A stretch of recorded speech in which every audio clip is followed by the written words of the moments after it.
That's for losers, man. I don't get involved in that stuff, but Angel Rashad Milligan rolling out. That's a good question. Brandon, you want one quick question? We can't ask Rashad questions. Hey, Rashad. Yo, everybody. Welcome back to the channel. My name is Rashad, and you are here and you're watching me. So get used to it. My name is Rashad Milligan. If you're new to the channel, this is the road to 5K subs. Before I get into everything, I have to point this out. A video that I was watching as I was charging my camera and stuff like that. It's from NoNeckJay, and the title was just simply "I think I'm losing myself." Dot dot dot. You could watch the video if you just look it up, NoNeckJay, and it's the title is "I think I'm losing myself," as I just said in all caps. A very interesting video, bro. It's nearly 30 minutes, and it's a side of NoNeckJay we've never seen. He gets out of character, and he's just speaking about pretty much where he is in life right now. Right now in life for NoNeckJay is it's difficult because he had his initial, when he first went viral and he was everywhere. He was on everybody's 20v1s, he was on everybody's streams, everybody, he was kind of like the it person in social media. And Kalani Rogers, we talked about this in our talk. You can go watch that on the channel if you want to, but we talked about it where she said there's nothing like that initial first viral push in social media than when you first go viral. Like you never quite get that magic again. You might have periods where you're popular or cruising or have a like steady income and things of that sort, peaks and valleys, but nothing will ever compete to that first initial going viral and introducing yourself to the internet.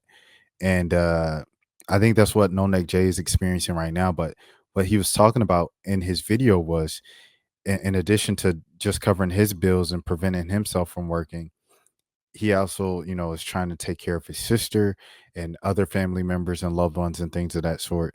And he said, kind of with his past decisions and just getting into dumb situations in Atlanta, he said it's gotten to the point where he's considering, do I need to leave Atlanta? Do I need to leave my hometown?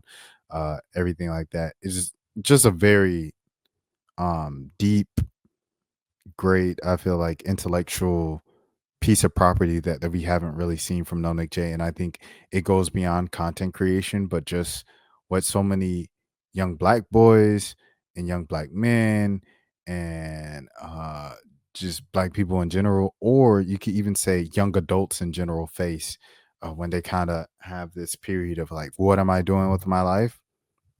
Especially after you have a good moment where things are popping and things are going well. And it's like, well, I've been thrust into this thing that I didn't really expect to do so well in. So I'm going to kind of try to ride it until it kind of settles out. And now it seems like for NoNeckJay is settling it out and he's trying to figure out, okay, what now? And also just obviously with the turbulence of everyday regular life things that a lot of people, well, every young adult and adults face on a day-to-day basis. These are all things that he's facing within himself, just to the camera and moment of reflection. He gets a bit emotional here. He prays here for a couple of minutes, and then he reads scripture, and he sits with the scripture. He doesn't really understand it initially. I commented, yo, go with NIVs because NIVs, I believe you'll be able to, what I'm saying, kind of really decode stuff easier. It's in modern day English and things of that sort. And then after sitting with it a while, he gives his interpretation of it and, correlates it to modern day, everyday, day-to-day living and things of that sort. So just a great video. It's a really good video. And, I feel like that's important that, as kids are kind of fed this, I hate to say brain rot, but brain rot. As kids are fed brain rot on social media, on the internet, like things are funny, characters are funny, like they do outrageous things that the typical person doesn't do, and it's great. It's kind of comedic relief for us coming from, whether we're coming from school if we're younger, or like jobs if we're older and things of that sort, or whatever kind of situation you're dealing with. You get comedic relief when you can look at your phone, when you can look at your laptop or your TV and see NoNeckJay just, yeah, it's all right, and you know what I'm saying, just do something kind of crazy. But I think it's so important that these characters and these online personas and personalities step away from the character for a second and just address the real with their audience, because those videos are more impactful. Like this video right here from NoNeckJay, even though it might not get the most views, it might not get as many views as we talked to 20 women in Atlanta and asked Master Pastor their face. Like, even though this might not get as many views as that, I think this is the most impactful stuff that it will have on kids' lives, even if it just plants a seed of, okay, NoNeckJay is going through something. What did he do? Hey, everybody, pray with me. And then he read a scripture on camera. Like, that stuff right there is just planting a seed that could grow so much further into to these kids' lives, because he is an influencer at the end of the day. Whether the numbers are up or down, he has a substantial amount of people looking at him and watching his content, and big fans and stuff like that. So I appreciate this from NoNeckJay, and I encourage other content creators to step away from their character every now and again, step away from entertaining and just focusing on entertaining, and talk about the real life stuff. A lot of these people's stories are so deep. Like when you look at, we're going to talk about AMP coming up soon at the end of this live. You know, when you look at Phantom and Kai, where they came from, and you know, Brooklyn, well, in the Bronx and stuff like that, that borough up there in New York. And when you think about where Duke Dennis came from, with the tragedy that his cousin suffered and stuff like that, even when he came back from the army and military and things of that sort. When you think of Chris and everything that he's going through, coming from the DMV, and then even Davis, of just, it might not have been just outright kind of the normal traditional struggles, the socioeconomic struggles with Davis, but you know, the psychological struggles of being accepted and fitting in, of being a black kid from, you know what I'm saying? Like, all of these kids have gone through something to get to where they're at tonight, today. And I think it's important that these content creators, as much as they do the, you know what I'm saying, entertain people, talk about the real stuff with their viewers, because if not, then the kids, the viewers, just think that that's all that there is to life. And you know, if you act like this, and you get rewarded for it by becoming rich. And it's the same thing in music, of, okay, if the only music we hear on the radio in our field, which is hip-hop and R&B and urban, quote unquote, which it just means black, if it's all like geared towards violence or disregarding love nowadays, as a lot of the stuff is, and kind of like toxic and womanizing lyrics, and um, kind of fetishizing lyrics and all of these things, and violent lyrics, then it's like, okay, those are the messages I need to push out to get rich. And if those are the messages I need to push out to get rich, not only that, but the kids are going to listen to it and be like, okay, this is how I live to be cool, because rappers are cool. Like, that's the entire point of not just rap, but like artists and entertainers in general. Like, you kind of look up to them because they have a level of coolness to them.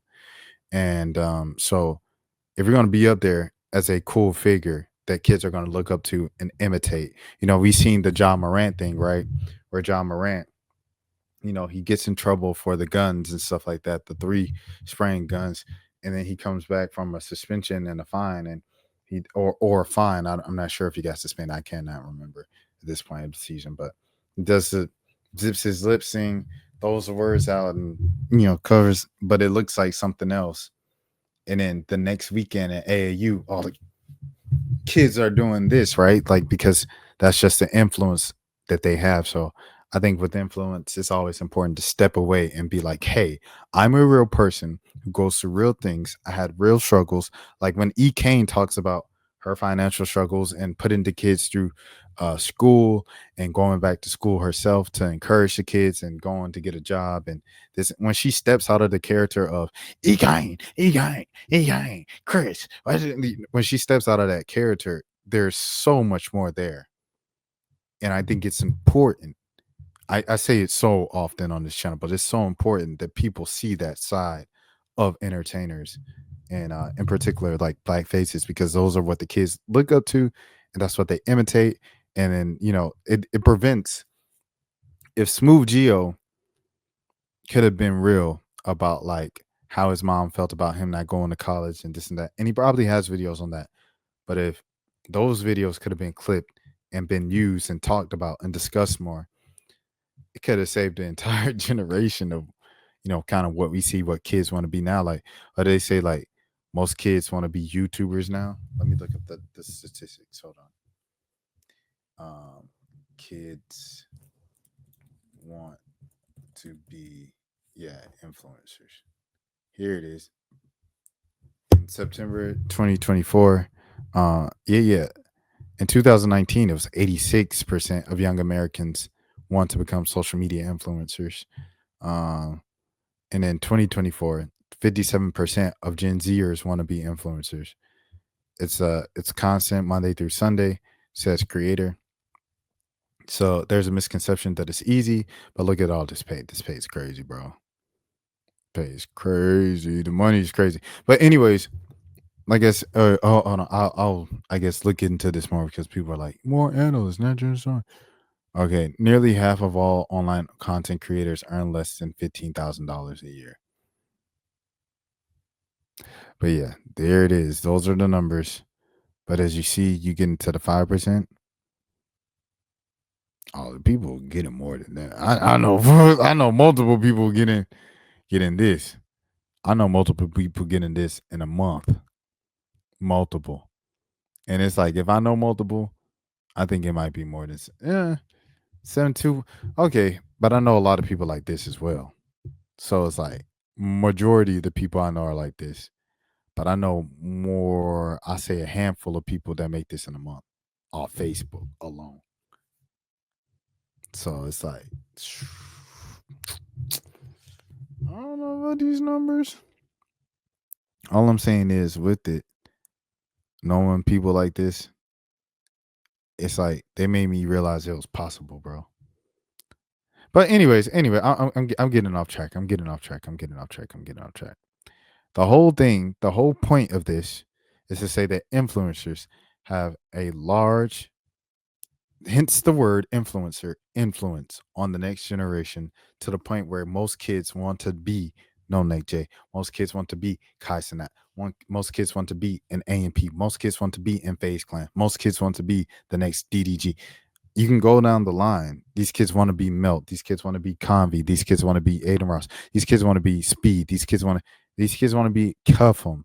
They want to be Dabo. They want to be Rakai. They want to be Rakai's little son, Dekai, and Little Rodney's son, Tylil, the Clover Boys, Ray. They want to be this because it looks like they can just laugh on camera and become rich off of just laughing on camera and having a good time. So Spencer, et cetera, et cetera.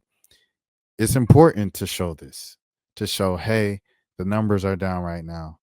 And a lot of people are dependent on me. Everybody around me just thinks I'm rich. And because of my heart, and because of where I come from, I want to help everybody. But I can't even help myself right now, to be honest, because the money isn't hidden like it was hidden when I first went viral. And pray with me, guys. Go into scripture and y'all make sure y'all get in that word too. That is so powerful and impactful, bro. So salute to NoNeckJay for that as well. I know I have said it a billion times. I'll like the video right here on the screen so you guys show them that I already subscribe and I've commented on it. So y'all make sure y'all check that out. NoNeckJay. Next thing. That's for losers, man. I don't get involved in that stuff, but Angel Rashad Milligan rolling out. That's a good question. We can't ask Rashad questions. Hey, Rashad.